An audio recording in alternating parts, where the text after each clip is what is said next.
Hi, everyone. Good evening. I'm Anita Lakshman, and I thank you for joining us for Eanes for Equity's inaugural panel discussion on equity and racism in the Westlake community. We are so pleased you have taken the time to be here this evening for what will be an informative and productive discussion. The idea for this panel was spawned by a great deal of heartache, anger, and frustration over the murder of George Floyd that further emphasize the fact that our country still has a significant way to go in areas of racial equity and relations. Perhaps some of you share those same feelings. There was obvious outrage about his murder, but along with that was another set of intense feelings. Contradictory rumblings that quickly turned into overtly racist remarks in my social media feed and beyond, from people in our very own community. Other stories of racism in Westlake, including in our very own schools, began to emerge. It felt scary, confusing, and quite frankly, really surprising. And in that space where one can begin to feel hopeless and alone, another community started building. Together with my friends, Lila Brosma and Linda Fan, we partnered with Eanes for Equity, also known as E for E, to channel those feelings to create real change and real growth. This panel is just one way we hope to do that. E for E is a parent group that envisions an Eanes ISD that supports all of our children by creating a learning environment that prioritizes equity and inclusion. In just a few months, E for E has grown to almost 400 Facebook members, representing all of Eanes schools, K through 12, who see the need for these conversations around race and equity. This new community is growing every day, and with that will come much needed change in Westlake. We know something has to be done about racial injustice and systemic racism in our country, but what can we do in our small community? We are not helpless. Our families deserve the tools to talk honestly about inequity and racism in Westlake so that we are armed with knowledge, insight, and compassion. With that, it is my sincere pleasure to introduce my friend and partner in this effort, Linda Fan. Linda is Policy Director on Gender-Based Violence and former White House Commissioner who worked on the Obama initiative of stopping school bullying in immigrant communities. The initiative was called Act to Change. Linda, thank you for being here. Thanks so much, Anita, and thank you everyone for joining us tonight. It's really great to see a community come together, and it's coming together because parents care and wanted to do more than just comment on social media. As Anita mentioned, in my day job, I'm in the policy world, and I craft policies every day to address inequities and systems, whether it's the criminal justice system, or when it comes to resources for various communities. However, when it comes to policies, it doesn't mean anything unless there's action on the ground and led and mobilized by those who are most impacted. So thank you for being part of this and being part of the heart of the efforts. Tonight's discussion, we're very lucky to have Emlyn Lee joining us with Brave Communities to facilitate this evening's very critical conversation.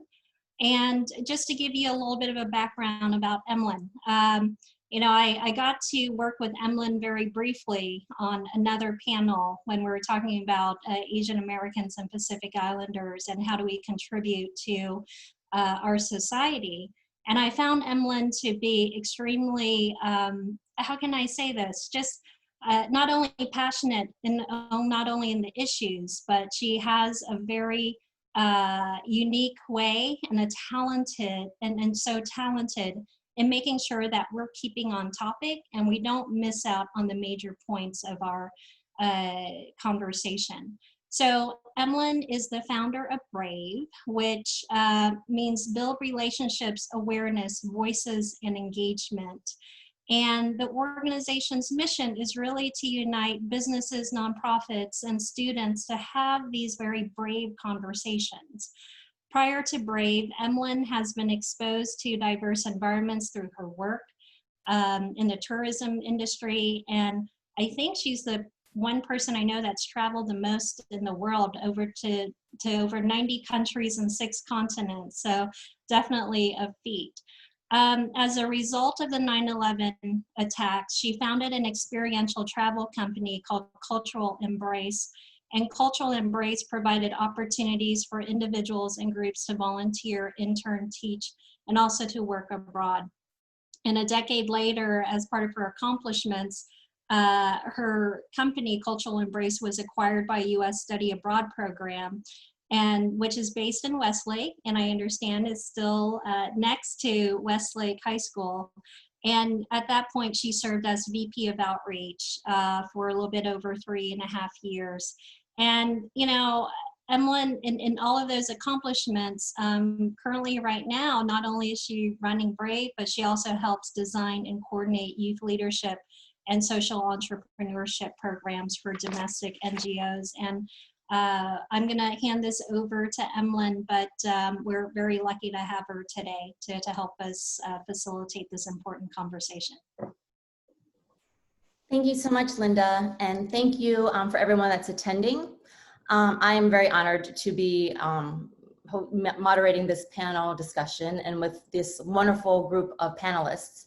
So I'm going to dive right in because I know you all want to hear what these wonderful people have to say. So I'm going to do as quick as a intro of each of these panelists. They've got such wonderful accolades, and I don't want to do them injustice of not sharing all the wonderful things they've done, but I also want to speed this up so we can get into the meat of our conversations. But I'm going to do it by alphabetical last names, and I may spotlight the panelist that I'm describing, because I don't want you to look at me. So I'm going to start with Yvonne Hill Adams. She is the Director of Equity and Inclusion at St. Stephen's Episcopal School, where she has worked for over 25 years. And in addition to overseeing the diversity and equity initiatives at St. Stephen's, Yvonne is an academic advisor and of the Unapologetic, which is the Black affinity space, teaches health and wellness courses, leads diversity seminars and peer leadership classes for the middle and upper school students, and enjoys being a house parent for the upper school girls. She is a principal consultant with the Glasgow Group. She serves on the board of Austin Bat Caves, and Yvonne recently completed her professional certification at Cornell University in Diversity and Inclusion, in addition to holding a BS in Community Health from Texas A&M University and a Master's of Science and Education for School Leadership from the University of Texas at Tyler. Yvonne was also recently inducted into the National Sorority of Phi Delta Kappa Incorporated, Delta Beta Chapter, a professional organization of women in the field of education. She and her partner, Kevin, have 3 children, Brittany, KJ, and Jyla, 2 of whom are current EISD students. Thank you, Yvonne. And now for Ruben, let me just change over. Ruben Cantu is an international public speaker, teacher, startup advisor, marketing branding strategist, serial social entrepreneur, and award-winning filmmaker. He's the founder of Social Good US, Level Up Institute, Core Media Strategies, and a founding member of the Social Good UN Foundation, where he served as an advisor and business development director. He currently serves as a founding executive director of the Office of Inclusive Innovation and Entrepreneurship, and assistant professor at UT Austin. He is focused on creating impactful movements that make the world a better place. And I see him with his hook'em horns orange. Is that an orange tent?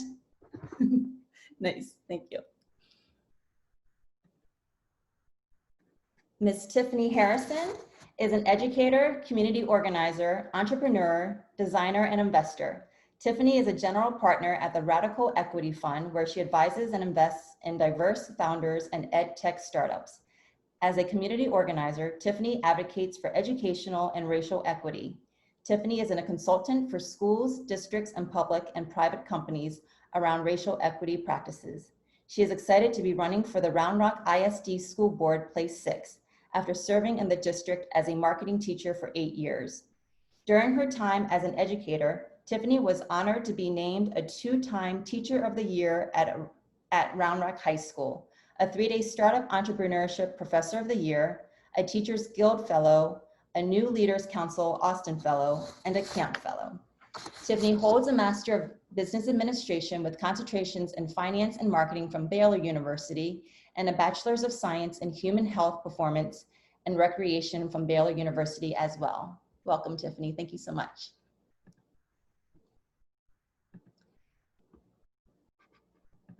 Reverend Dr. Carolyn Hessel is an Associate Professor of Homiletics, the study of preaching, at Austin Presbyterian Theological Seminary and is an ordained minister in the Presbyterian Church. Dr. Hessel holds a PhD from Emory University and Master's in Divinity and Master's of Theology degrees from Princeton Seminary and a BA in Religion from Whitworth University. Her Master's of Theology thesis and PhD dissertation both focused on how white preachers can preach about racism. She is the author of Anxious to Talk About It, Helping White People Talk Faithfully About Racism, and Preaching About Racism, A Guide for Faith Leaders.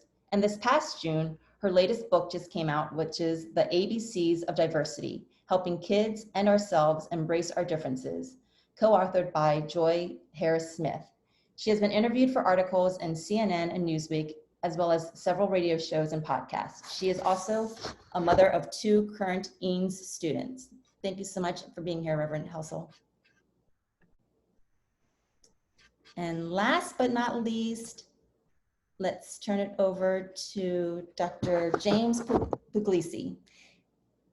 He's worked in higher education for over 25 years, most recently as Associate Director of Campus Ministry at St. Edward's University here in Austin, where he focused on worldviews, religious and cultural diversity work.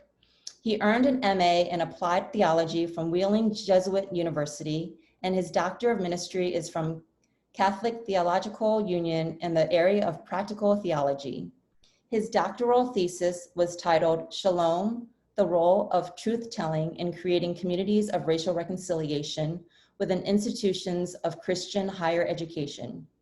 He has served as an adjunct faculty in areas of religion and social justice and has presented at local and national conferences on issues of Catholic identity, Christianity, race, white privilege, and interfaith engagement. Thank you so much for being here, Dr. Puglisi.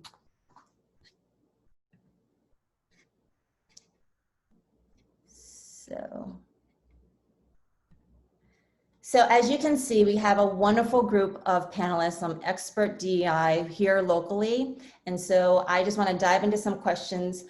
Just for you to know, again, as community members, this is a first conversation that I believe that Eanes for Equity is having. And so we just want to, set expectations that this conversation will be hopefully a insightful learning experience for all, but we're all in different stages of the equity space and what does that mean? And so just be realistic of what we're able to provide in the next hour and a half, 2 hours. So we're gonna do our best in answering some great questions that people have sent pre-event. And if you have any additional questions, please feel free to submit it.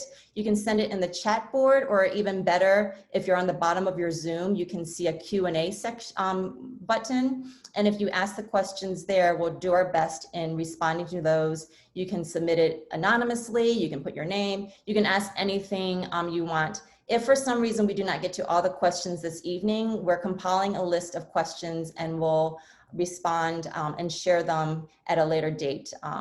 And so I'm gonna, just to make sure that we are on the same page, I think a good thing to do is always ask like definitions, because people have different definitions based on our personal experiences, based on Merriam-Webster's dictionaries. So at least for this conversation, I'm asking all the panelists to kind of define some of these words that we'll be using this evening so that it will help preface what this conversation will be tonight.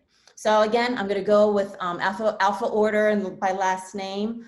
And panelists, when it's your turn to speak, if you just wanna unmute yourself, then you will automatically be the focused speaker.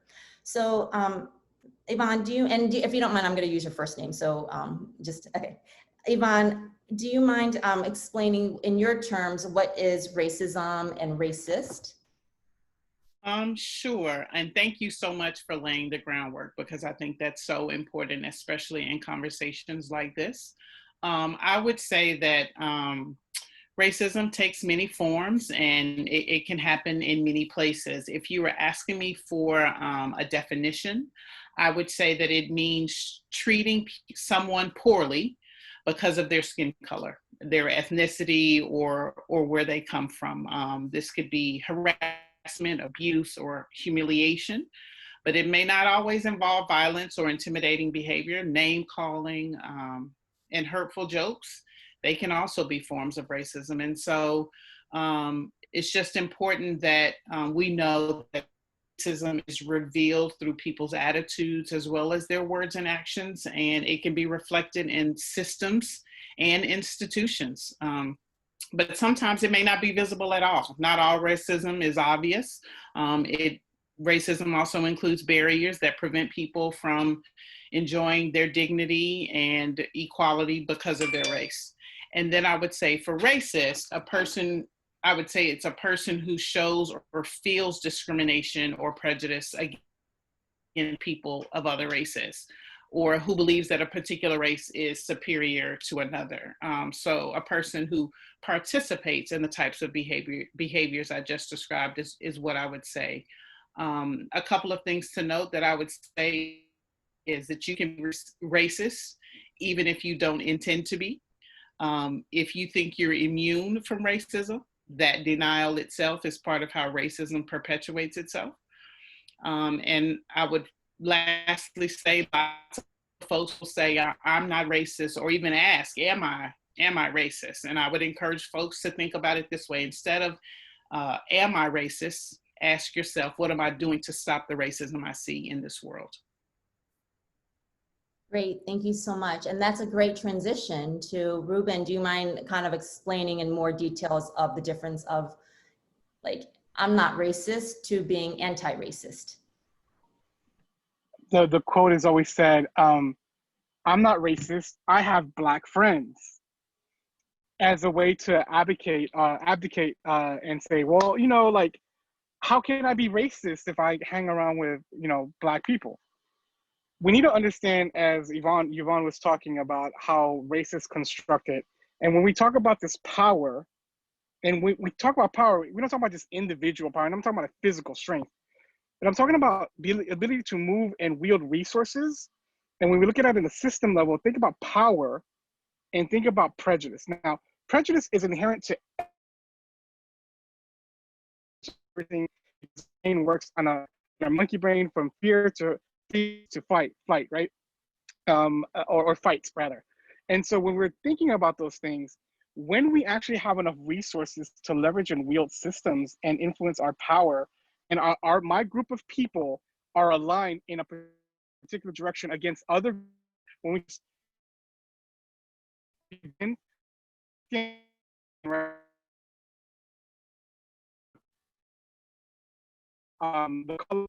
and ultimately race is considered unconscious. We're talking about non-racist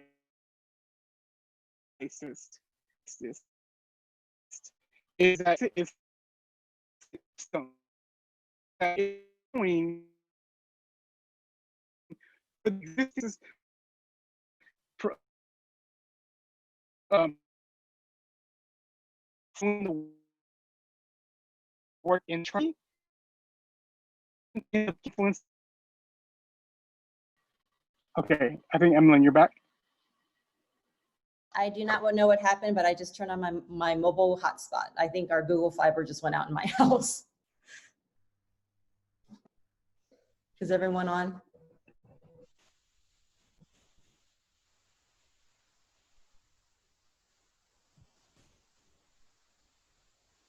I don't know. Can you check it upstairs? Ruben, are you on? No, perfect timing. Okay. Is everyone on? Yes. Emlyn, I think that the next question was for me. So while we get your internet figured out, I'm good to go. Okay. Thank you. Yes, I think my Google Fiber just went out. So I am, and you're just a little choppy. Yeah, sorry, I'm on. Can you hear me better now? my laptop just froze with, I think my Google Fiber was out, but we got it on a mobile hotspot. So Tiffany, yes, if you don't mind explaining Black Lives Matter and the current Black Lives Matter movement.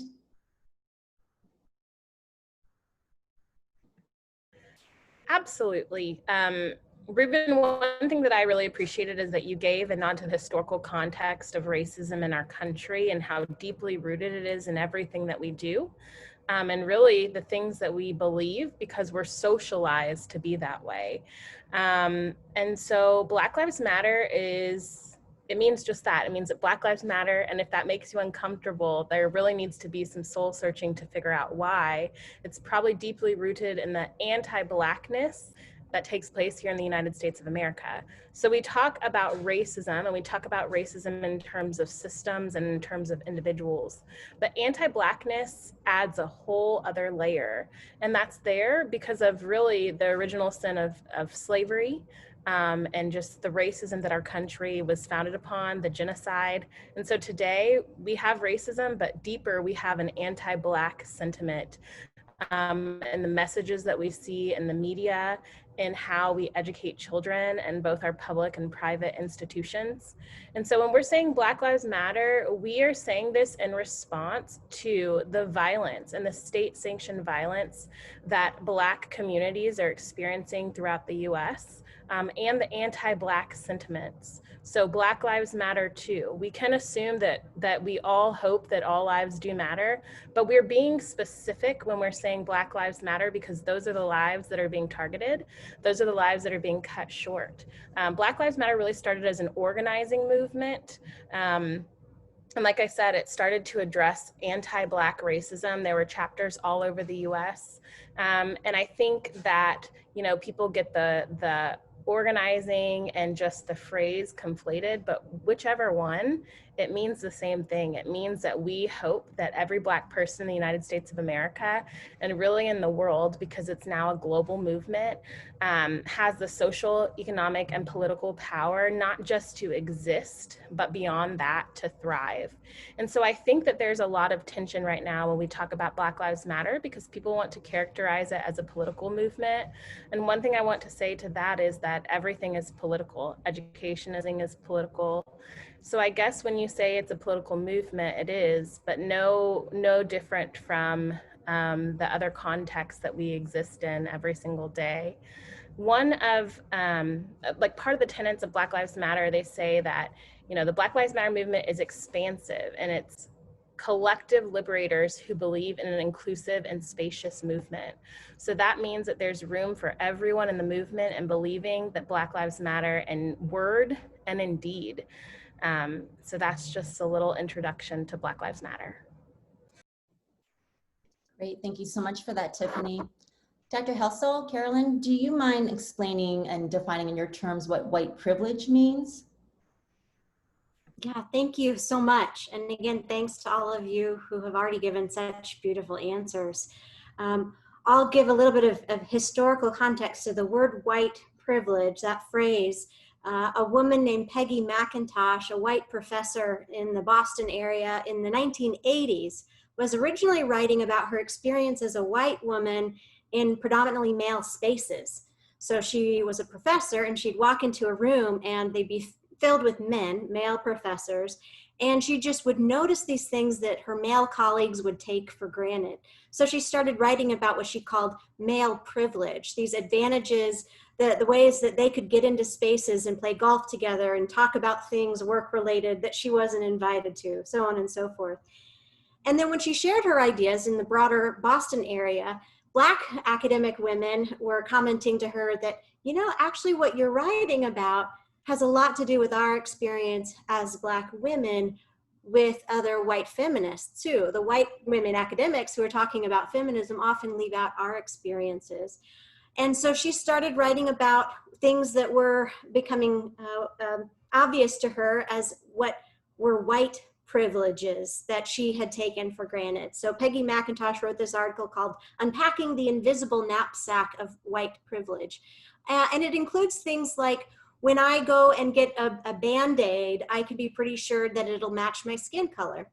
Pretty benign. But it extends to things that are more serious, such as when I am being stopped by the police, I won't have to worry that I will make it home alive.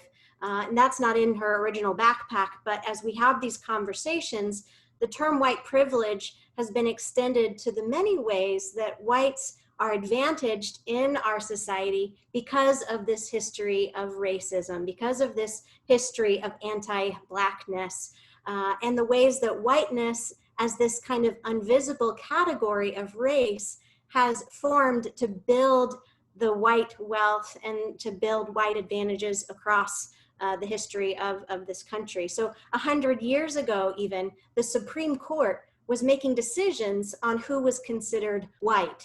And in one case, they said, oh, well, this person is not obviously white according to our common sense of who is white. So what is this common sense? It's the white men who are in charge making up who gets to be considered white. And that changes over time.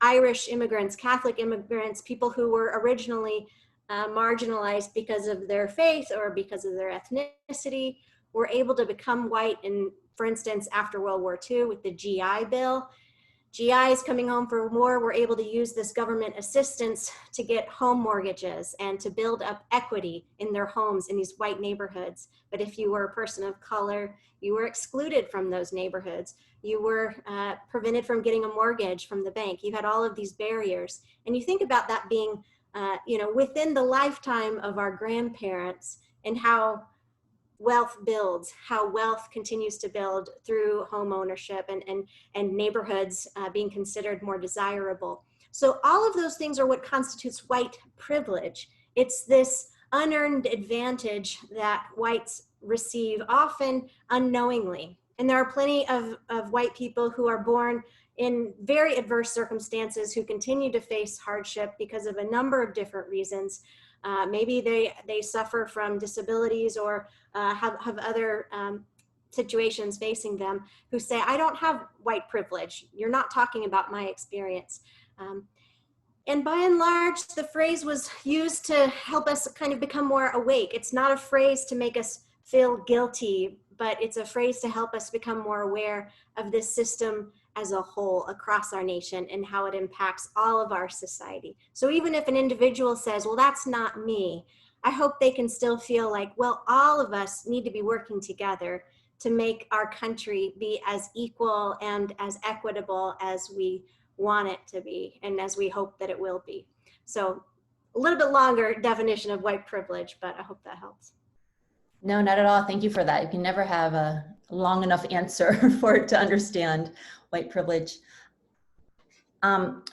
We are going to, I just want to let you know, we're having some technical difficulties and getting it live streamed. So I know that we are at capacity with the Zoom. So we're going to try, but we are also recording this. So if you have your friends or your neighbors texting you like, how do I get on? Just let them know that we have this recorded too. And if you have any questions, please feel free to ask that in the chat board or also in the Q&A section on the bottom of your Zoom. Unless, James, if you don't mind kind of defining what does allyship mean, and also what does equity mean? I know a lot of times people have this question of like, we want equality, but what's the difference of like equality and equity? And then also how do we be, how can we all be better allies? Yes, thank you. And I'll probably be drawing on some of the words already spoken, but when we think of allyship, it's more about what kind of ally work are we doing as opposed to being an ally. Sometimes in taking on that assumption of being an ally, we can often assume that we have come to a certain level of consciousness and have made it and now are kind of an equal. And the reality is as a white male, I constantly must continue my own internal work about what it means to be a white person and what's it mean to do ally work alongside other people in this work. We often confuse it with activism work on the behalf of people of color, when in reality it's really more about how do we do our own internal work, build recognize how we have been socialized to support and maintain oppressive systems. So really, it was so much about the work of restoring my own humanity, because I am acting in an inhuman way when I perpetuate systems and actions of oppression. So that is more, when we talk about allyship, it's more the work that we're doing ourselves alongside others that are also doing the work that they need to do in their communities. When I think of equity, I'm going to draw upon Ibram Kendi's book, How to Be an Anti-Racist. He quotes our own Central Texas native Lyndon B. Johnson. He says, who said, "You don't take a person who for years has been hobbled by chains and liberate him, bring him to the starting line of a race, and then say, you are free to compete with all the others, and still justly believe that you have been completely fair. Both participants are equally at the same starting point, but without some intervention for the person that's been in chain, there is an inequity in their ability to run the race at that particular moment." So when we're talking about equality versus equity, we have a kind of a mythology in our country about that we're all equal. In reality, that has never actually been actualized. And we're seeing that a lot today, in this pandemic. We have education. We have kids that are going to have to do schoolwork from their homes. In some places, they have internet and 14 devices in their house. In other communities, they have to put buses with a Wi-Fi hookup so that a neighborhood can get access to internet to be able to just do basic schoolwork. And that's an inequity. They're all equally students. They're all going to have to equally do the same work, but they are at different places in their ability to actually get the work done due to internet, an internet desert or food desert. So that's kind of the basic difference between equality and equity, is what are the resources, what are the capabilities of somebody to actually do the same thing as another person. Great, thank you so much for that, James. I do feel like one of the questions that's on the chat board actually helps ask and opens up the questions for some of the panelists that I want you to answer. So one of the questions is that people who call the Black Lives Matter movement they call the BLM a domestic terrorist organization. Someone saw that on a post by a neighbor and disturbed that people in the community are agreeing. So this kind of opens up the conversation of how do we respond to things, whether it is like, talking to a friend or talking to, seeing something on Nextdoor or Facebook. How do you respond to these type of comments? Does, we can popcorn this with the panelists. I'm sure everybody has a different opinion. So if anyone wants to kind of take the mic first, feel free to just unmute yourself.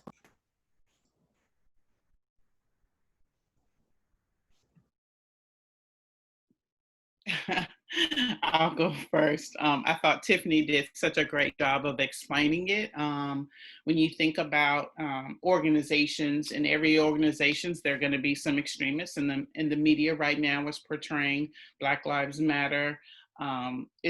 They are portraying it in a way that's attached at times to some extremist groups that are condoning violence and looting and things of the like. And in my mind, that is not Black Lives Matter. In my opinion, the Black Lives Matter movement is just asking everyone to be sure that Black Lives matter. That's it, just matter. Not better than or more valued, but just that they matter. It's giving a space for the invisible burden that many Black students, many Black children, many Black parents, people of color in general are experiencing and having to navigate. Many of us are navigating systems that were never built to serve us, and battling social constructs or behaviors that are consciously or unconsciously meant to silence our voices and our collective pain. And the Black Lives Matter is not an extremist organization. It is one that is created and has been formed to uplift and amplify the voices of Black people. That's great, thank you. And with that, like, I think another question, and there's been several questions from the pre-event of people asking, how do I respond? How do I respond to Facebook or Nextdoor? Maybe Ruben, I know you write such beautiful like messages every day on Facebook. How do you, respond to people that have such divisive or kind of, they have different opinions of what the movement is, of what being an anti-racist is, what actually DEI, like diversity and inclusion means? Thank you, Emlyn. There's a couple of ways that I can break that answer that question. One, I think we need to really understand the origin and the motive of people's comments. I think that it is really easy to get caught up in the exchange and not know that we're being played. And so when you're clear about what you stand for, any particular comments or sideways approaches can't really, they can try to trigger you, but will they actually succeed is up to you. And so in terms of when you're on social media, etc., when you are clear about your intent and what you're standing for, a lot of that conversation goes by the wayside. Now, for example, on the other hand, let's say someone is coming after you and saying all these things about you. What I usually do is I choose to engage in a way that speaks to the bigger self, the bigness that they are. And what I mean by that is we all can delve into the lower realms of humanity and go blow for blow, because what we want to do is we want to be right. I'm going to be right. You're going to be wrong. I'm going to show you because I'm just. And what we see that happening in our country every day. And where does it get us? And it doesn't mean you don't stand for truth. It doesn't mean you don't speak your voice.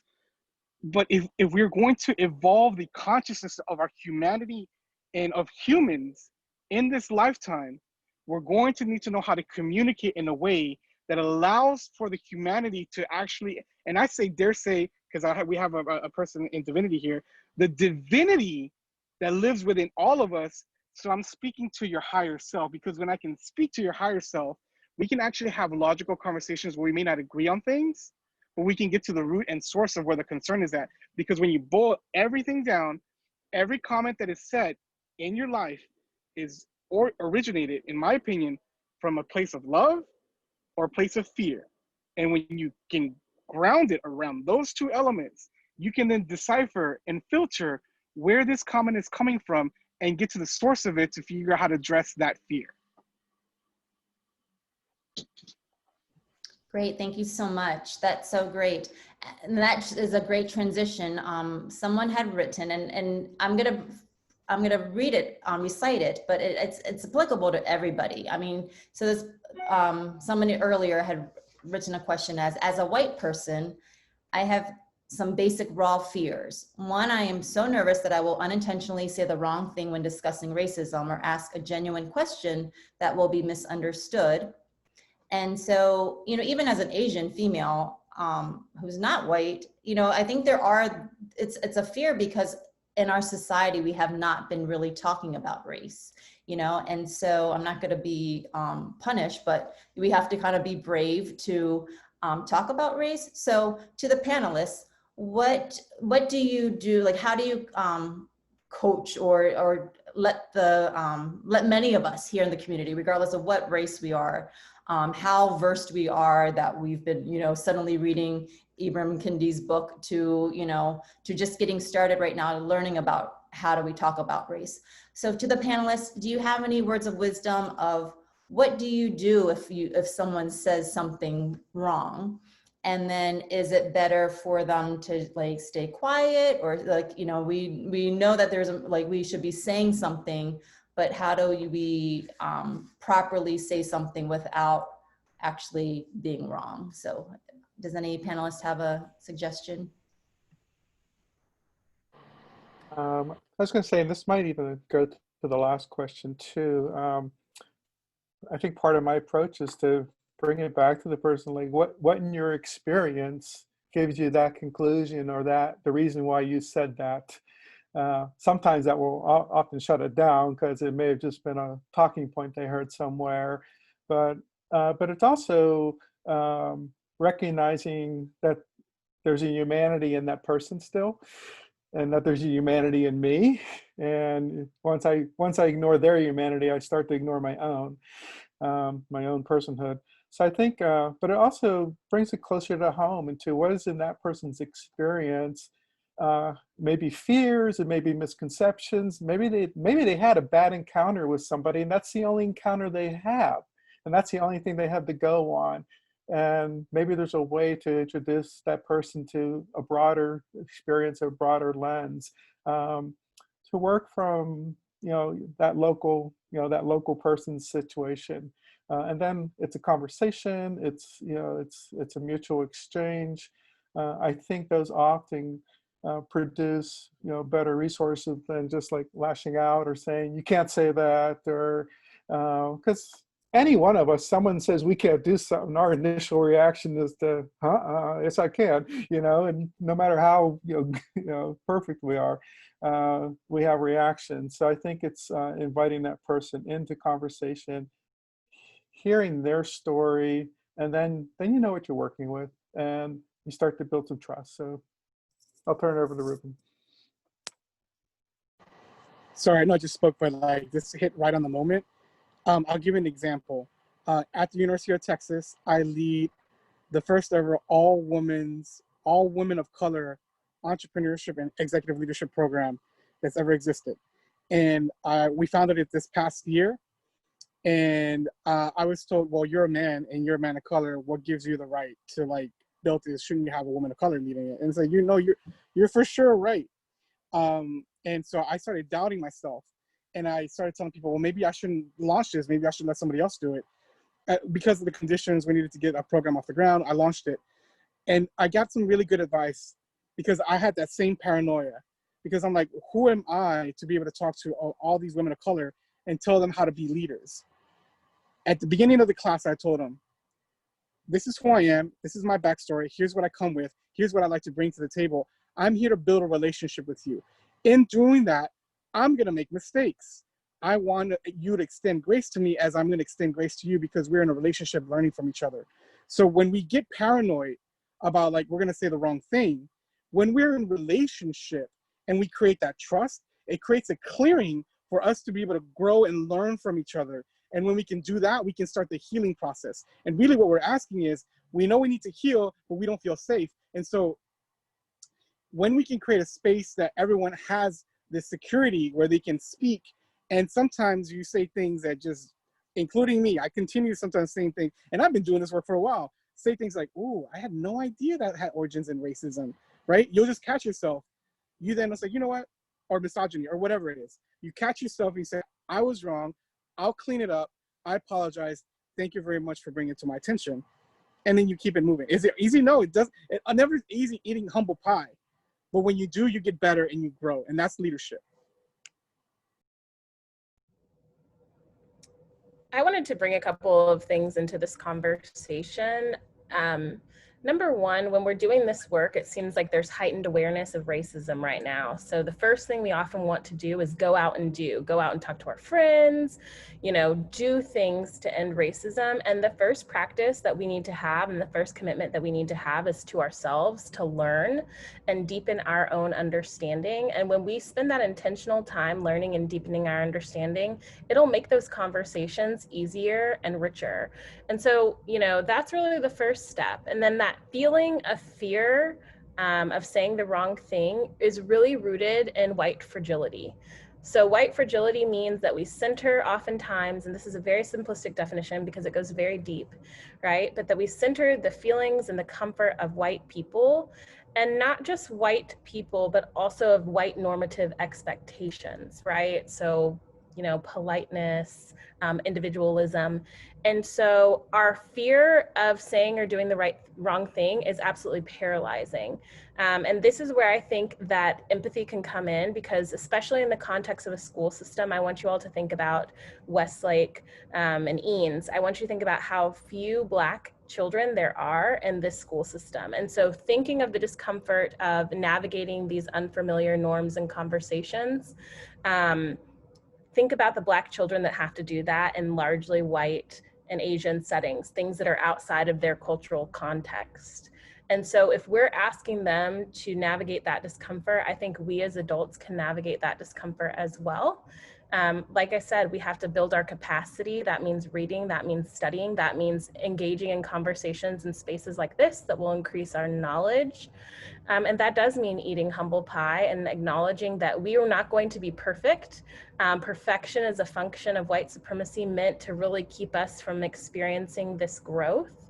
And so if we mess up, we apologize for any harm done, and we move forward with our learning from there. Thank you for that. Can I make a comment also?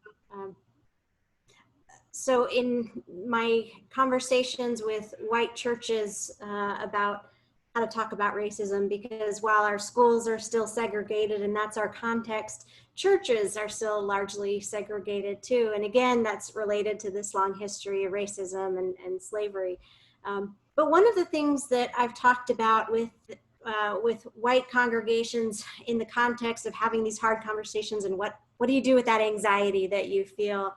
I encourage people to think about this in the context of a gift exchange. And I use that word really seriously because gift exchanges can always go very badly. You know, for those of you who have given gifts or received gifts that are really off, you know, just think about the worst gift you've ever been given by someone and you're like, how could that person have thought I would like this? Or vice versa, you know, if you've given a gift to someone that's gone really bad.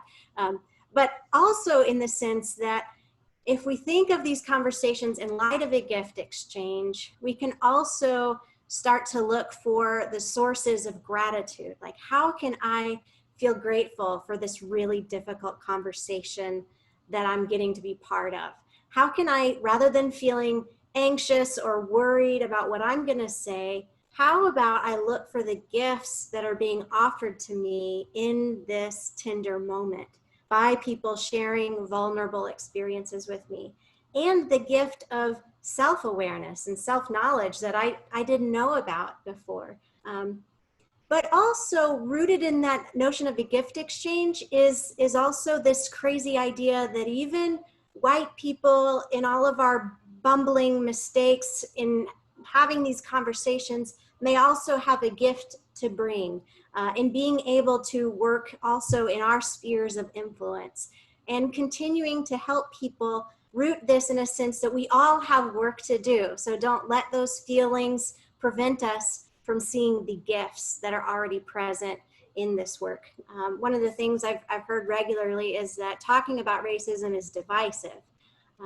But I think of all of the friends that I have made, all of the relationships and communities that I, as an introverted academic, would never, ever have made because I'm just socially awkward, really, but also because of my white silos.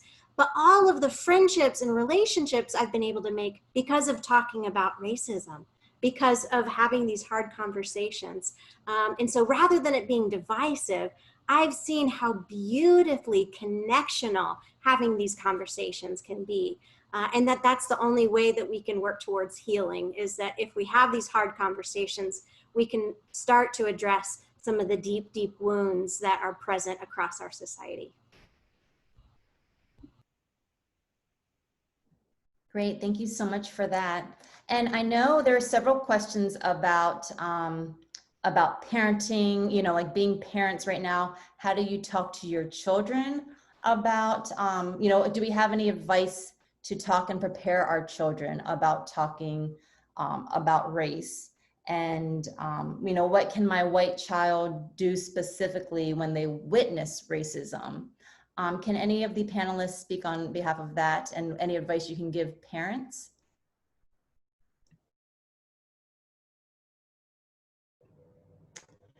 As an educator of white children, so I don't have children of my own, but as an educator of white children, and mostly white children, what I found is they were more prepared and ready to talk about the reality of the world.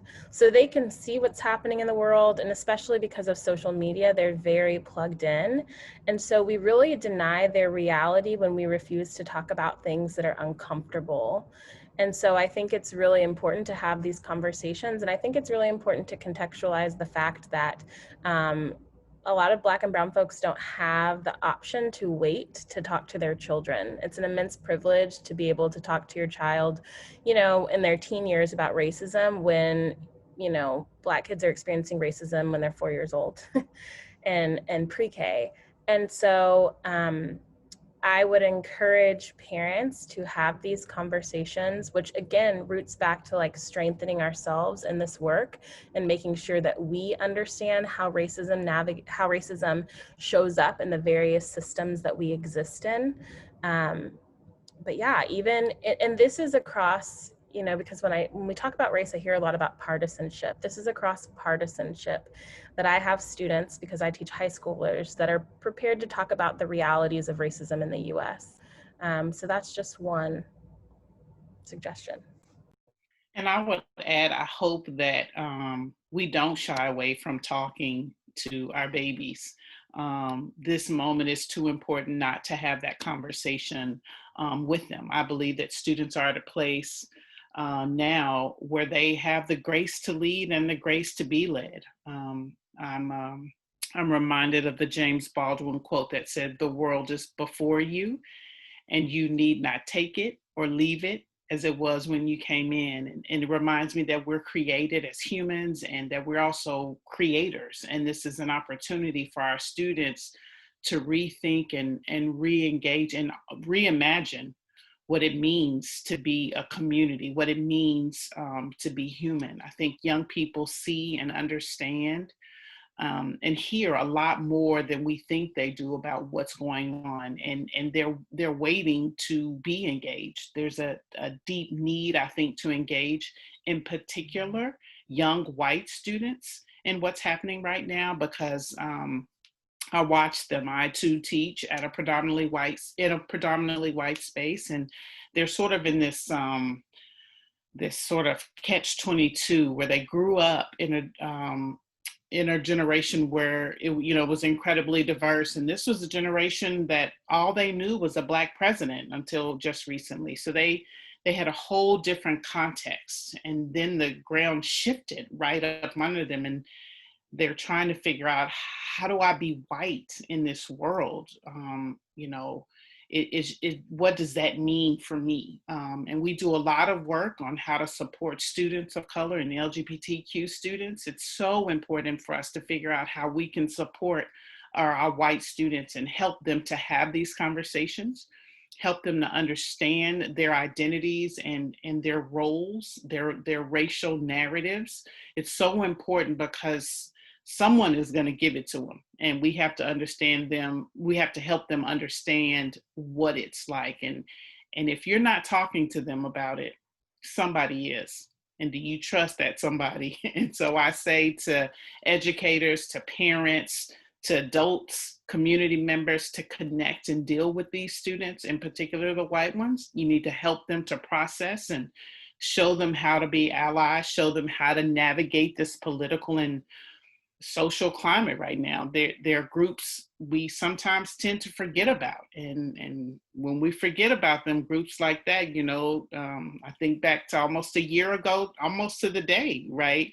That's how we got folks marching on Charlottesville saying, "You will not erase us," because we left a group of people behind in all of our rich conversations and deep work. So let's not mirror that mistake again. I can imagine a world where we want to build with the children a world where pain doesn't accompany growth, where freedom isn't in name only, where trauma doesn't precede healing. And I can't wait to help challenge them and help them challenge this current school system and create and build our own education initiatives where we can hold those tenets to be true. I was going to add to that. Thank you. This gets back to the notion of white fragility, that oftentimes we avoid these conversations with, not just kids, but with everybody, our families in general, because we haven't done our own personal work and understood how we've been acculturated and socialized around these issues. I think doing my racial biography has been one of the more important things for me, and being able to talk to people about these things when they come up in the moment. And I think when you're talking with young children, they ask great questions. They really do, and they're going to catch you. And that's all right. You're not always going to have the answers, and that's all right also, because that's part of this process, that we will not always know the answer, but we're engaged in the process, and that's good for them to see as well. But I think the more you do your own internal work, starting now, you'll be ready much more when those opportunities come up, and when they do ask you, you will have thought through some of that. You'll have your own questions, to bring to those conversations. And I also want to give a shout out to the librarians out there. There are so many great books that are coming out that are for children, that are for parents, and our librarians are highlighting those. At the West Bank Library here in the Eanes area, they're doing book studies of Beverly Daniel Tatum's book, Why Are All the Black Kids Sitting Together in the Cafeteria, and other conversations about race. And that book talks about racial identity development, how our ideas about race, what race we are, they don't just instantly form as we come out of the womb. It's a process of understanding how society labels us as a race, and then how we internally deal with how society has racialized us. And if you don't talk about it, one of the ways that racism shows up is kids internalizing that racism that is just part of the air that they're growing up in. So for instance, a girl, sitting around a table with crayons, and the only crayon that she has is brown to color in her, self-portrait. And she's a girl with beautiful brown skin, but she says, I hate the color brown. She's 5 and she hates the color brown. Well, why? Brown is the beautiful color of cinnamon and chocolate and all these amazing things. But she's somehow internalized this message that brown is not beautiful, that brown is not lovely. So racism can be even this subconscious internalized thing that kids are experiencing. So being able to name that with kids early on, and using books that are historical as well as modern to help kids understand what's going on. There's a middle grade reader book called Ghost Boys, where it has a boy who's like 12 who is shot by the police, and he's a ghost, and he travels with all of these other young Black boys who have also been killed by the police, Emmett Till, Tamir Rice, and it has this journey of them trying to help people today, try to make a difference. So there are ways that we can talk to very young children about racism to help them understand and not internalize these messages. If they're white kids, not to internalize white superiority, and if they're kids of color, not to internalize feelings of inferiority. And as they get older, to talk with kids about how they're going to make a difference. What's great about this past summer was how many of those peaceful protests around the country were led by teenagers, right? Young people who are basically kids that could have been in high school, maybe a little bit out of high school, young people who are making a difference, who are standing up and gathering people together to go out and march and protest. So helping kids also see role models in their generation who are making a difference, not looking just back to history, but to the present and the future for how they can try to make a difference today. And I know it's a long battle. It's not something we're going to solve overnight, but by helping people invest in the present and in the future, I think we can make significant changes. At least that's the hope. That's great. Thank you so much. And so with that, how do we, and here we are talking like to white parents and for white children and students, but how do we as Black, Indigenous, people of color, if you're a parent of color, how do you inform your kids about racism and structural injustices without making them feel less than? This is a question from a community member who wants to educate her children without unwittingly planting seeds of self-doubt in them. And then also we have a question, that someone has asked, so maybe we can combine it together, of how do I prepare my Black child to deal with racism?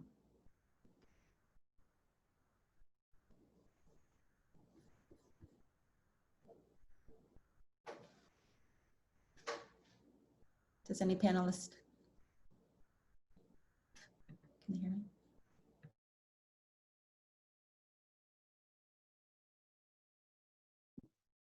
Sure, I'll jump. Go ahead, Tiffany.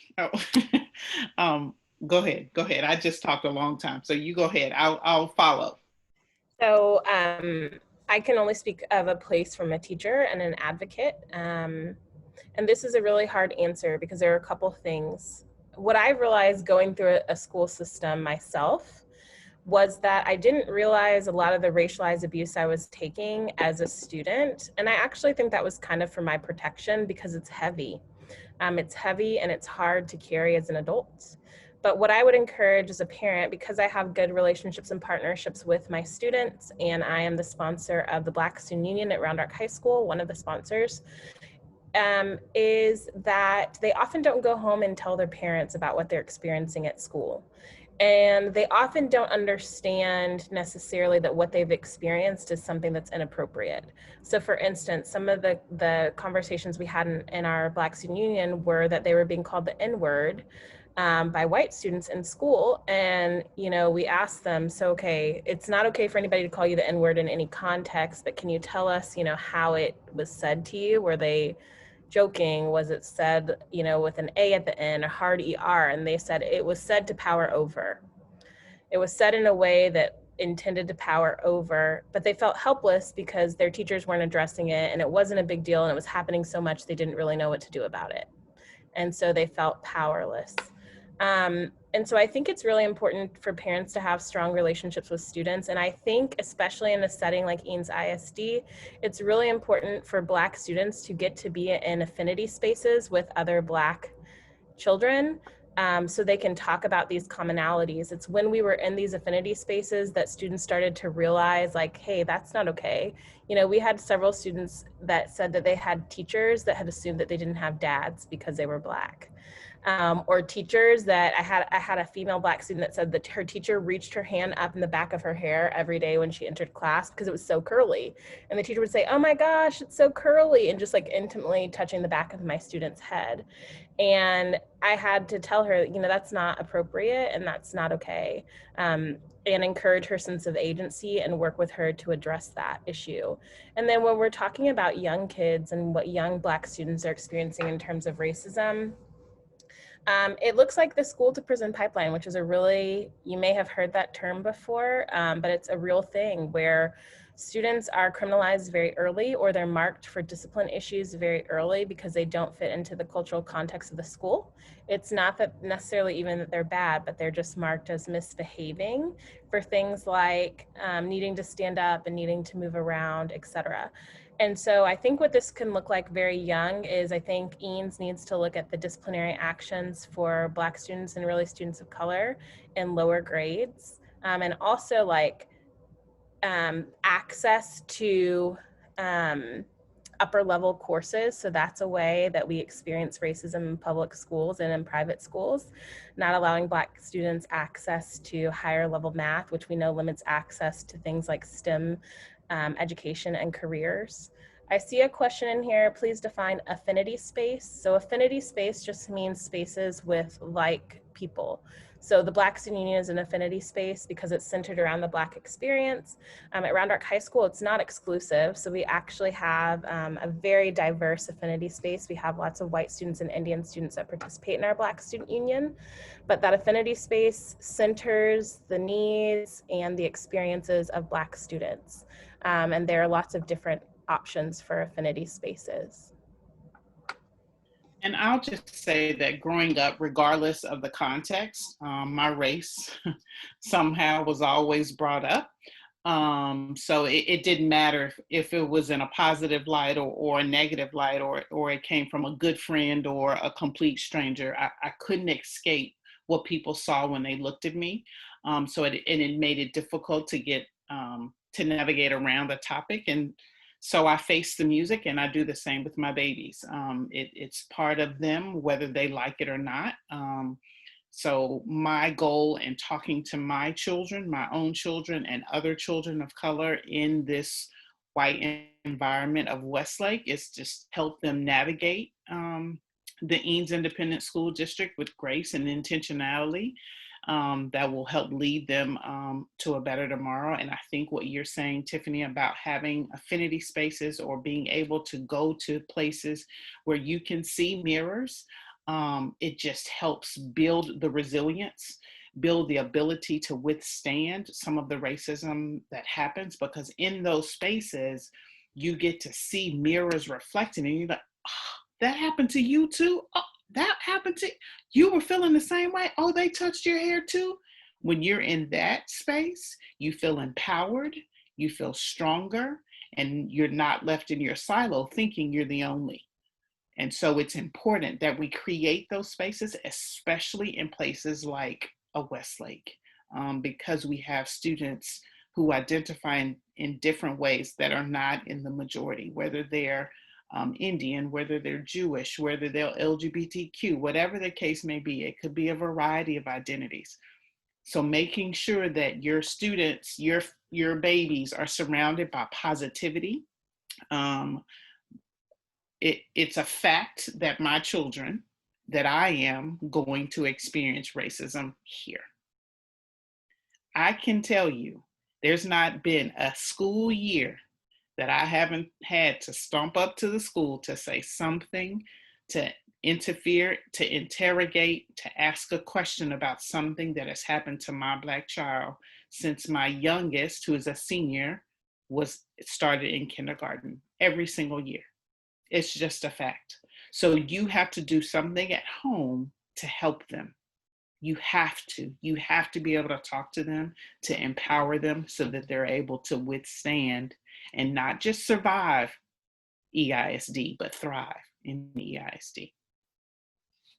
That's beautiful. Thank you, Yvonne. And actually, can you carry on with, I'm going to ask Myra's question on the chat board. So do you have any suggestions or advice you give parents of color, parents of children of color that feel left out and have conversations about wanting to go to a different school where they actually do have more people that they can mirror and look like them? Yeah, that's hard. It's really difficult. But you have to be totally honest with them. This is, I mean, we're academically excellent here in EISD, period. We do this well. We do this academic piece well. We're not doing this other part well. So I get that. So that's something we're willing to sacrifice, quite honestly, if you are a family of color in EISD. So being honest with your children. I told my children why Westlake was created. I told them why we are choosing to be here. I tell them all of that. And that's just a lived reality for them. Being honest and upfront with them is important. Not in the home that we're currently in, but in the home previously, I had a wall. When my babies walked into the house, every day they saw Black faces. I had pictures, famous people, people in our family, people in our community, just so they knew you're still Black, I see you, and you are beautiful to me. Every day, I wanted them to know that. So you have to make sure that you are pouring that into your students, because they're sitting next to students who think their world is normal. Their white world is how it's supposed to be. And they're sitting next to them hearing, I don't belong in this world. So you have to counteract that with all the positivity that you can. That's great. Thank you so much.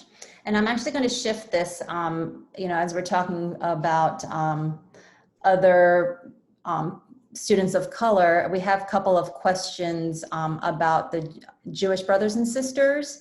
So anti-Semitism is on the rise, as is anti-Asian sentiments, especially during coronavirus.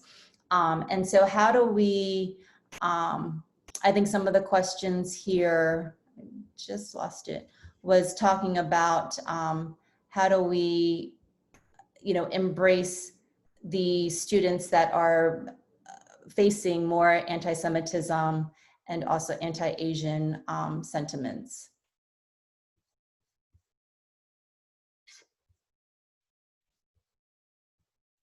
Does any panelists want to? Yeah, I'll speak to that a little bit. I think so much of religious bigotry, one, is often related to race, particularly in the United States.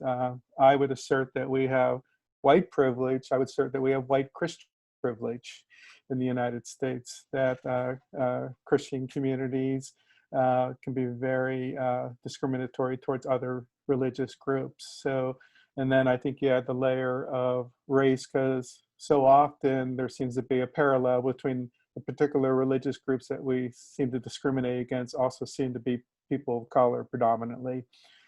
So I think that's something that we have to be aware of and conscious of. And we see that with Islamophobia, in particular xenophobia. There is certainly a rise of anti-Semitism going on in the United States that also comes out of white supremacy issues that have always been here. They've never gone anywhere. It's always been here, and it's coming back with force in many ways. San Antonio 2 summers ago had 4 temples, vandalized in one summer. So, it is here. So I think we have to be aware of the intersectionality. It can be, when I talk to my Jewish brothers and sisters, particularly around race, it can be difficult sometimes because for many of them, they present as white, but they are also very much feeling anti-Semitism on a rise. So it's sometimes difficult for them to navigate. None of our groups, because there's humans involved, are totally pure. We have people of all backgrounds. There's we have our issues because there's people involved, and we bring all the good and we bring all the bad. So no groups are monolithic. So who are you in relationship with, in supporting this work, particularly, when you're working with different groups? If you're hearing things about, if you're hearing stereotypes, who do you know that you can talk to in that group and find out for real, not just rely on what somebody else has said or what you've seen in the news or something like that. Who always gets back to who are you in a relationship with, and how can you learn from each other and mutually respect each other. So there's that interpersonal, but there also is the recognition of our systems of Christian privilege in this country that do impact students, particularly in many communities where, if you're a Muslim student, you may be one of 1 or 2, you may be the only one. You're not seeing other people. How do you present yourselves? If you're a female, are you willing to wear a head covering and face whatever repercussions there might be for that? Or do you deny that part of yourself? So always in this, these issues of racism and stuff, we're asking people to deny a part of who they are, which goes against, their humanity, their human dignity. I also want to thank Yvonne for sharing about your experience here in the district. And when you mentioned how our academics are excellent, one part of me was saying, but there's a big part of our academics that's missing. And it's the problem of our education system, where our political system decides which textbooks we get and what our children are reading, for instance, in history, about US history, about Texas history. For instance, in the state of Texas, we're very proud of our fight for independence, but we don't learn in Texas history about how Mexico had just won independence from Spain during the time that Stephen F. Austin, originally wanted to become a colony. And when Spain was in charge, he was fine because Spain allowed for slavery. And one of the ways that Stephen F. Austin was getting people to come to Texas was by saying, we'll give you this many acres for however many enslaved people you bring with you. But when Mexico gained its independence, then they outlawed slavery. And so that was one of the reasons, it wasn't the only reason, but it was one of the reasons why Stephen F. Austin and others fought for independence from Mexico. And so often, as someone who grew up a Texan, learning about Texas history, and for 2 years, we have a whole year in 4th grade and 7th grade devoted to it. Mexicans become this enemy in this story of Texas rather than our co-laborers, where there are plenty of Tejanos who are also fighting at the Battle of the Alamo, and the ways that persons have been here for generations before the Anglo Texans, white Texans, got here and claimed, I'm a 5th generation Texan. Well, there are people who have been here for 7 generations, 8 generations, where the border has crossed them. So our history has failed us. In U.S. history, the kids don't learn about all of the ways that the anti-Semitism that is here wasn't just started over in Germany. We tend to kind of put that off on just the Holocaust and on Nazis, but how the ways that Hitler was categorizing the inferiority, quote unquote, of the Jewish people was based on the way scientists in the US had argued for the justification of slavery and the inferiority of African Americans. So Nazi Germany was using American science to justify the Holocaust. And the kids don't learn that. The kids don't learn all of the ways that our history as America, as a country, as Texans, is full of these sores, these open wounds that continue to fester. And if we can't talk about how we've been hard on one another, how we've had these interior fights, how we've changed on our views of Muslims and Arabs. Arabs were considered white until 9/11, and then after 9/11, there was a lot of rise of anti-Muslim sentiments, anti-Arab sentiments. So there's the ways that we categorize race changes, and we need to be able to talk about this in our history lessons with our kids, because they're growing up with this same lack of knowledge that many of us in society grew up with. And I know that's hard because we want to be proud of where we come from. We want to be proud of our country and proud of our nation. But we can't be proud unless we know, yes, there is something worth working for here. And we acknowledge that there are problems, but there are also some good things that we want to emulate and we want to put forward. But we can't just put forward those positive things unless we acknowledge our mistakes and we learn from those mistakes. Because if you can't learn from your mistakes, we're just bound to keep on repeating them. So while our education here is excellent, we are failing our kids in our education system by not talking about these stories. I was going to add, I think that in the education system, I agree with that so much. I also think in our, I work in kind of religious communities. I'm a Catholic. I think we have to do that same kind of work within our faith communities. I worked for 15 years at a great institution that does great social justice work. It was founded by a French religious order in the 1800s. And the reason that there was a French religious order in Texas in the 1800s is because the Catholic Church at that time would not elevate Mexicans into the priesthood or into leadership. So they would bring in German and French and Polish religious orders into Texas. So while I worked for an institution that has a great history of addressing racial justice, its founding was tied to racism within the church, the larger church. So we have to go into our own history, our own stories, and see where's this stuff pop up, because it informs who we are. And we have to address it and acknowledge it, and see how it has impacted us today. What is its legacy, its ongoing impact on us today, both individually, but also in the institutions that we serve. That's great. Thank you so much for that, everyone. And that's true for me. You know, I'm first generation. I don't know. In census, I'm second generation. In sociologists, anthropologists, they say I'm first generation. So my parents immigrated to the States, got a higher education, born and raised. I was born and raised here, and I'll date myself. You know, I grew up with only 3 major networks for television. And, you know, my parents are busy trying to raise a family of 7. And we get so much information from schools and textbook and teachers. And then also the news, which is, again, just 3 networks during the colorblind era in the 70s and 80s. And so it wasn't until, you know, the past, and then afterwards, after I graduated, I was so internationally, globally focused that I understood my American privilege. But then, you know, not until like more recently, I feel like it's a journey for everybody. I recognized I switched focusing more domestically when it was, you know, Freddie Gray in Baltimore, where I, you know, was born and raised, and then Mike Brown, I lived in St. Louis, and recognizing that so much injustices and misunderstandings of our cultures domestically.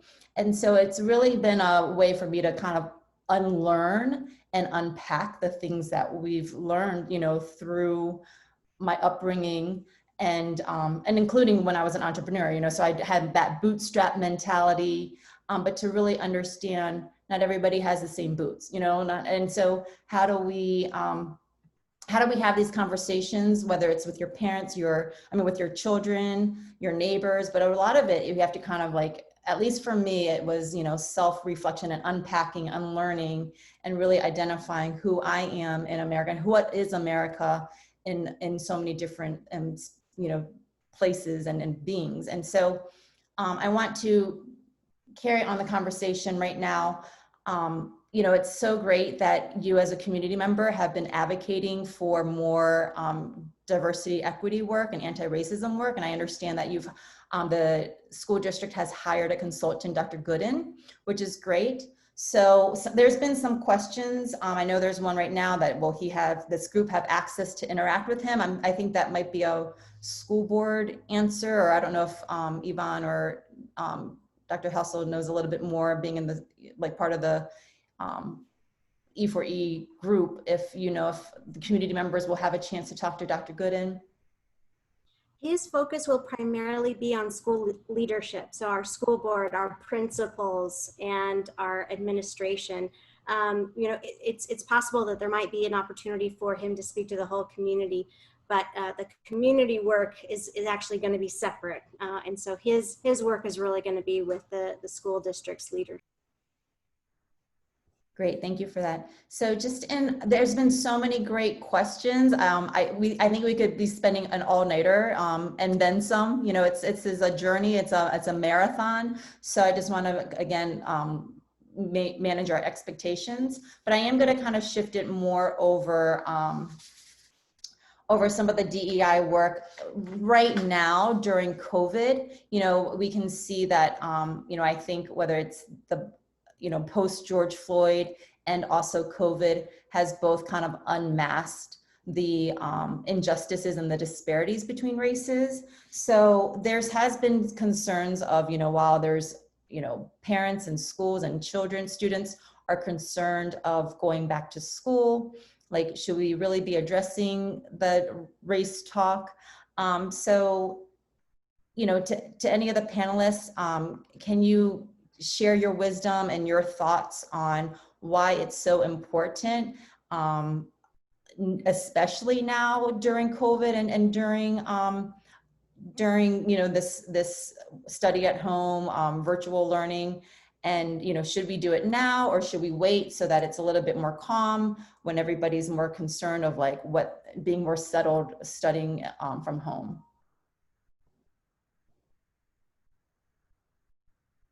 I'll popcorn that. I'll take it.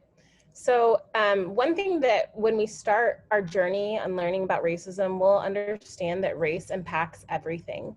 And so even right now with us being home and in the midst of COVID, we have to be mindful of what are racial equity detours. And so racial equity detours are like, we're so busy right now, we can't focus on this. But what we know is that COVID's having racialized outcomes. Black and Hispanic people are 2.5 times more likely to die of COVID than a white person, and sometimes more depending on the age category. And so, you know, we cannot ignore what students have experienced. One thing that I know is that all students are likely experiencing some form of trauma from an abrupt ending of a school year. This has never happened before in their lifetime. And for many of their teachers, we haven't experienced it either. And for many parents, parents haven't experienced it either. So how do we give solid guidance when there's so much unknown in the world? So we have that layer of trauma we're facing, and we need to understand that there's race-based trauma in all of this as well. So especially for Black students that have seen the racialized violence this summer, and all students who have seen a new civil rights movement, we can't wait to address race because they can see it. They can see it in the outcomes of COVID. They can see it in the new civil rights movement. They can see it in the disproportionalities of policing. So we can't wait to address this any longer. I would say that what has gotten us to pay so much attention to George Floyd is the stillness of us being at home, working from home, learning from home. And so that gave us a moment to focus our attention and to start to come together and support one another. And I think that it's important that we capitalize on that moment and we not look at this as an opportunity for either or. This is an opportunity for yes and. Yes, we're experiencing COVID right now, and we still need to talk about race. And so, yes and.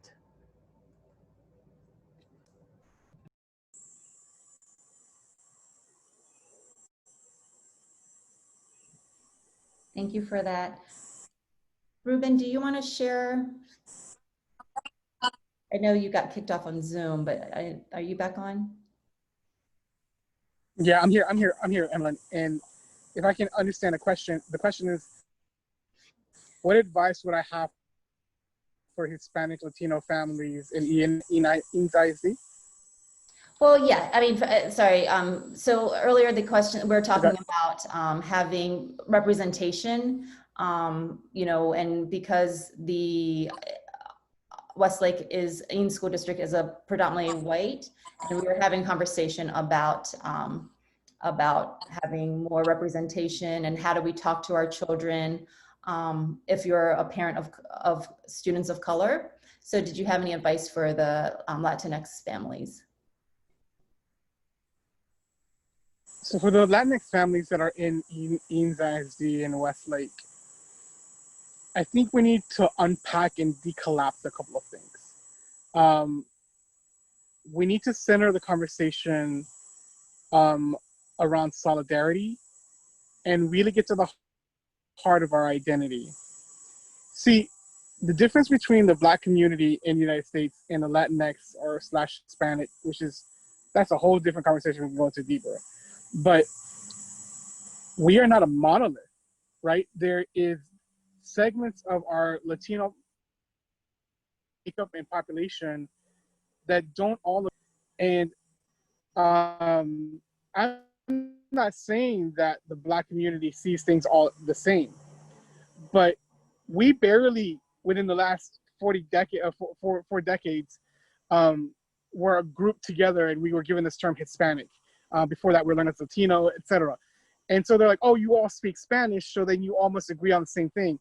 And we have cultural communal values, but we still haven't come to one accord and have had similar experiences through this American journey.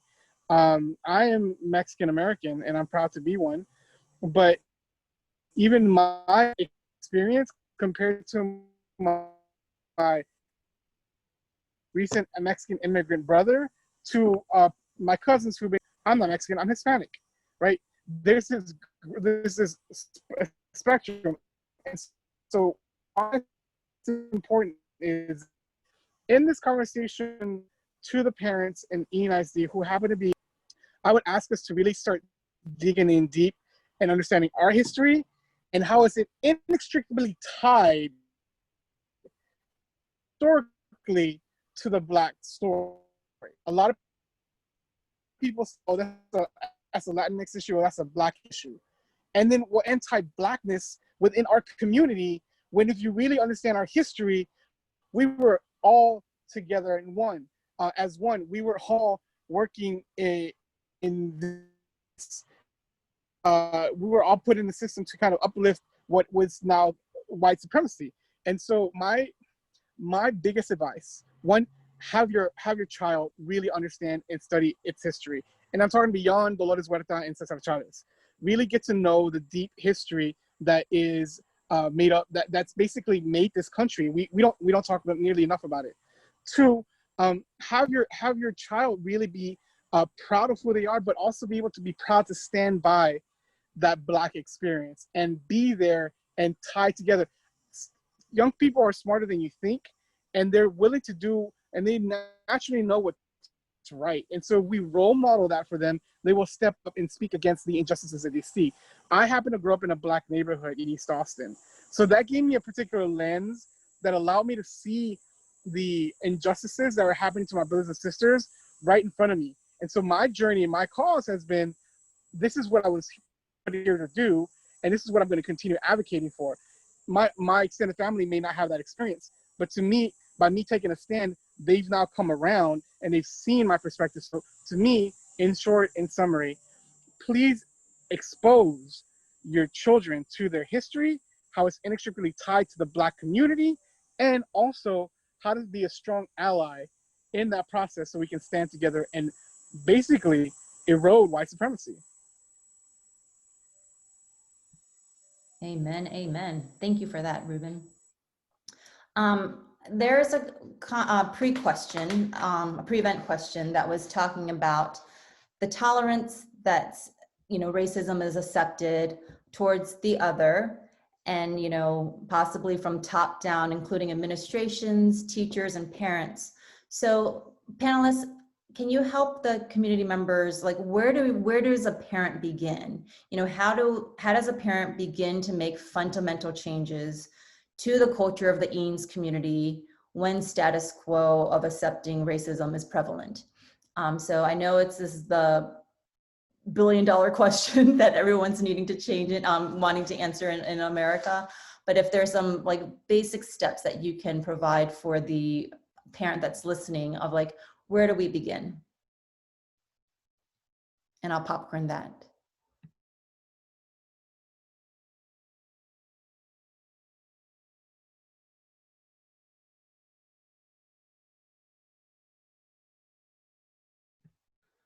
I was going to say, part of it is where do you have influence? Where do you personally have influence within the Eanes School District? And that's a place to start. Where can you leverage the platform that you already have and the influence and associations that you already have? So often in these discussions, we want to talk about what's going on in the national scene, and there's a lot of work right in our backyard, right in our own places. So start, as you're doing your own work and learning about who you are and that kind of stuff. Also identify where do you have influence? If you're a white person, you have privilege. How do you use that privilege? Where can we use it to promote equity? So use the leverage that you have. I want to circle back to a point that I'll make over and over again, is that it starts internally. So the work doesn't start with other people, and it really doesn't start in systems until we start with ourselves and deepen our understanding and commitment and learning.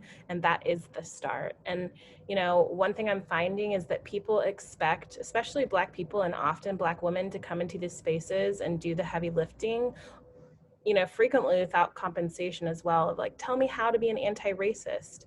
Well, there's so many resources out there that can begin to educate people on how to be anti-racist, and that is deeply personal work. And that's something that I'm doing even as a Black woman every day. I haven't arrived because of my Blackness or because of my Black experience. For one, I'm continually having to learn to uproot white supremacy thinking and harmful, toxic things that are rooted in me because I was socialized here in a system that was not broken, that was intended to have racialized outcomes. And I want to tack on to that some of these questions in here. One of them asks, how do we address community members who feel that the school should not be involved in these conversations and the school courses should not change to address this, that it should only be addressed by parents at home?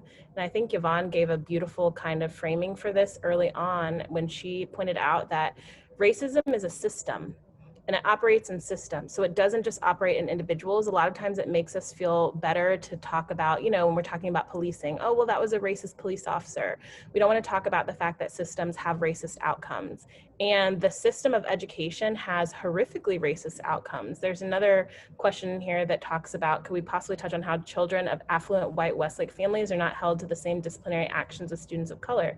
That's a racist system, right? And when you start to pull the data in education and you see those racialized gaps, whether it's in achievement or academic achievement, or whether it's in discipline, that's racism, right? So I think if you're having a hard time stating to people why it's important that these conversations are being had in schools and why we need to address them in schools, it's because the outcomes of schools are racialized.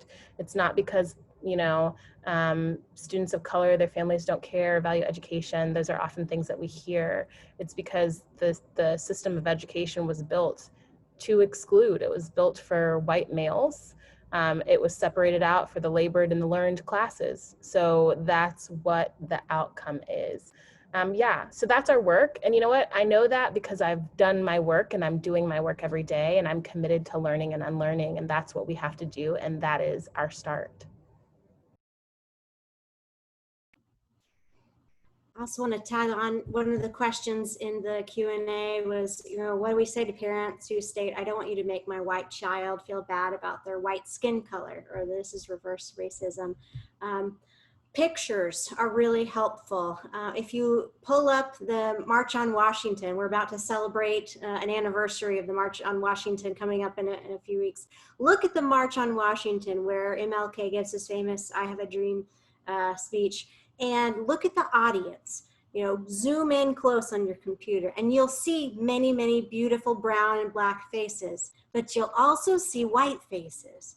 And so helping children to see, I could be one of those white faces. I could be one of the people joining in this movement that's being led by people of color, and I can support them. You can also pull up images from this past summer, from a few months ago, looking at the images of protesters, and you can show the number of white faces that are there with their brothers and sisters of color marching. And you can also show them the pictures of the white persons who joined the protest who were throwing bottles and things at buildings, who were causing destruction and violence, and saying, look, here was a white kid who was part of this protest, who other people were saying, look, that's not what we're here for. We're not here to destroy businesses or to vandalize things. But you had some white kids who were getting kind of riled up and who were doing that. But we have pictures of that, and we can show our kids, look, again, we have choices to make. We have been racialized a certain way. We're born into this history. We're part of a story we don't even fully know yet. And yet we can also make choices for how that story gets retold in the future. And we can make a difference for the kind of role we play in the story by the choices that we make. And it starts with us as parents modeling that, not always feeling guilty about being white. I asked my daughter earlier, I said, well, what do you think I should say, you know, about how to talk about this with kids? And she's like, well, you kind of just do it yourself first. I think you need to really be talking about it all the time, and then kids learn from you. So even if you don't get it right, even if you feel like you're bumbling along the way, modeling this internal work, trying to figure it out, talking out loud about this with your family helps them show that we're all growing, we're all learning, and there's nothing to be ashamed about needing to grow and having a lot more to learn. So again, it's not about guilt. It's about having all of us acknowledge that we have been put in a story, and now how are we going to respond? How are we going to live this story?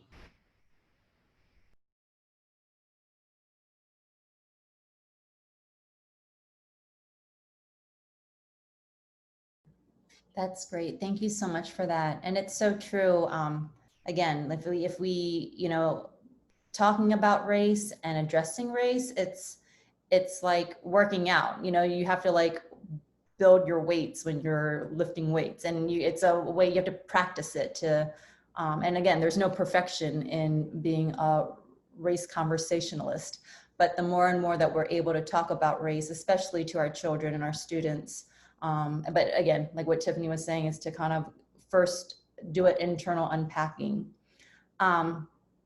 Just in honor of time, we're going to try to wrap up in the next 10 minutes. There have been some great questions. If you have any additional questions, feel free to drop it in the Q&A box. And then if we don't get to it tonight, we'll try to address it. But one last thing that I want to maybe have all the panelists share are kind of like next steps. Like, what would be your 1 to 2 action steps that you would give to the community members that are listening to, really, they're here because they're interested in learning about being more of an advocate for racism or for being anti-racist. But how do you have any action item steps that you can provide for them? I'll start, and mine are quick. I found that book clubs were really good with me. And so finding a tribe, choosing a particular book, setting a particular milestones of what you cover each week, and having time to have discussions about it have been some of the most fulfilling things you can do. So Ibram Kendi, How to Be an Anti-Racist, is a good start right there. Second, there are trainings and sessions that are led a lot by our leaders here in the community. One is led by Leadership Austin. It's called Beyond Diversity. You can also do Undoing Racism. You should probably do all sets of them. You should probably attend a Truth and Racial Healing Circle. So yes, Truth and Racial Healing Circle, Beyond Diversity, and Undoing Racism. You should really invest in these curriculums and workshops for yourself, for your company, your loved ones, because it gives you new frameworks and tools to know how to talk about race and also do the internal work that you need to do to be able to show up better in the world and create space for people whose voices often go unheard and often go exploited. Thank you.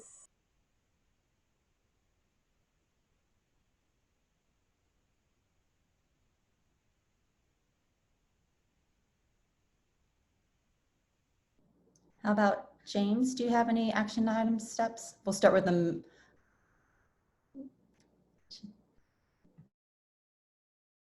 Yeah, I have to ditto on the reading. I think what's the self-education that we can do? There are a lot of reading that we can be doing around, Robin DiAngelo's White Fragility. Waking Up White is like one of my more useful books. Ibram's books are also great. It's easy to find a good bibliography, and we have so much access to information that we've never had. And I would say to whites, we have to do our own work. We cannot always be bothering our friends of color to explain everything to us. There's a lot of information out there that we can go find out on our own first, and then when we're in relationship and in conversation, we can get clarifications and things like that. But we so often really want to add to others stuff that they're already dealing with. So we have a lot of opportunity to do our own self-education in the process. And then who are you in relationship with? Not just who your acquaintances are, because we confuse friends and acquaintances. Who are you in deep relationship with that can hold you accountable and that you can hold them accountable? And it's a mutual thing that you can learn from, because it's so easy for us to self-isolate these days. And again, the self-examination, just doing your own work of where has racism evolved inside of you? What are your implicit biases that you're unaware of, that you're always operating on and not even knowing sometimes? I would say, we so often focus on the sins of commission. I would say the very overt actions for so many of us, it's the sins of omission. Where do we choose not to act? Where do we, when do we see something and choose not to say something? So, and so much of that comes from our implicit biases that we have, and not knowing who we are, not having the courage to confront and to engage with the other. So that would be some of it.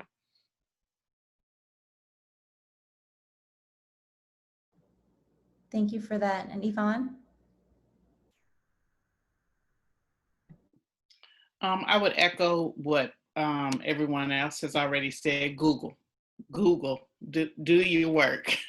that would be the main one that I hope that everyone will repeat and everyone will take to heart. And then I would hope that schools and families, faculty, children, students, all will look at this time through the lens of opportunity. Many of our schools have structures and traditions that are holding in place inequities that have been part of the legacy of the school and are often, no-go areas. And I'm hoping that schools and families will use this time to dismantle some of those long-held beliefs and structures, and also center conversations about equity, and that will allow families and students to bring their whole selves to our RRISD community. And lastly, I would say, keep fighting, keep the fight. We just got to keep going for it, because I've so often felt like I was flying solo in regards to equity in Eanes. And over the course of a few weeks, I found some like-minded, pretty dope men and women and young folks who are ready to engage in the work. And I'm encouraged, because I've seen people who've never posted about race and certainly never posted about the police. I've seen them say and do some things that are actually pretty powerful. And we just need to come together, to continue to come together to do this work. Your grandchildren or someone's grandchildren, they're going to be asking what it was like during this time. And you want to be on the right side of history. Power and privilege wants to keep us in silos and feel alone. And that's really what we want to go against. There are levels of equity work going on all over the district. From the students, there's an activism at Westlake Group, to the parents, that's us, Eanes for Equity, alumni, Chaps for an Anti-Racist Eanes, to the administration with the hiring of Dr. Mark Gooden and his good work. And I say to all of those folks that are engaging or looking for things to do, let's just keep fighting, because I believe we can win. Beautiful. Yes, we will. Tiffanie?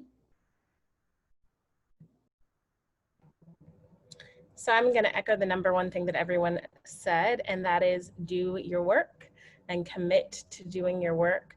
But the second thing is to really, if you go through Beyond Diversity, you get this great tool, this called protocol, and it encourages you to expect and accept non-closure. Right? Racism didn't happen in a day, especially here in the US. We're about 400 years in, so we're not going to undo it in a day, but it should be our daily commitment. And to embrace discomfort. This work is really uncomfortable, but it's better together as well. And so knowing that you're going to experience moments of discomfort is really important, because that allows you to push through. And, we have a lot of these conversations about adult discomfort, not really thinking about the fact that these students are experiencing racism at school almost every day. And so they are living in that discomfort and they're navigating it. And if they can do it, we can do it to support them, and to create systems and communities that are anti-racist. Knowing that we'll face opposition, it doesn't mean that we can tap out and we can give up. And one more thing that I really want to encourage you is hold leaders accountable. So I'm running for school board in Round Rock ISD because I spent a lot of time educating our trustees about anti-racism, and I figured that it would just be easier for me to get into that place of power so that I could influence policy decisions from an anti-racist lens. So look in your community right now. I don't know if you have school board elections open, but support your school board members, get them on board, talk to them, and make sure that it continues to be or starts to be a priority and continues to be a priority in your community, but leveraging those places of power to do so and supporting people in your community who have that anti-racist commitment. I think one of the hard things about white supremacy is that it teaches us that we can't be vulnerable and we have to know everything and we have to be all-knowing, especially in positions of power. And that's so untrue. We need to be continually learning. So as you're on this journey as an individual and as you're bringing people along with you, encourage them. We don't have to be perfect. We just have to be committed. You know, we didn't create this system of racism, but we benefit from it. And how can we change that? We didn't create it, but it's our job to undo it, and we'll do it together. So I appreciate this forum tonight, and I am hopeful that you all will link arms and you will move forward. Thank you for that, Tiffany. Tiffany, do you mind putting your link? Since she is running for school board, and I think it's a different school district, but I think it will be very helpful for the Eanes school district to see some of the things that you're advocating for and why you left the classroom, even though you are such a fantastic teacher, but you decided to leave the classroom because you feel like you can make a more transformative approach to your community as a school board member. So if you don't mind just putting your link, I think it will help, you know, what she's done at Round Rock ISD and what she's advocating for at Round Rock ISD could be something that could be helpful for the Eanes school district too. And last but not least, Carolyn. Thank you. Well, I know we don't have time for 3, but I do have 3 takeaways that people can do as they leave. And the first is, if you haven't already, read the Racism at Westlake Instagram images. They're really heartbreaking, but just to know why this is so important for our particular district, the accounts of students who go back a decade, but also this year, current students, their ongoing experiences of racism.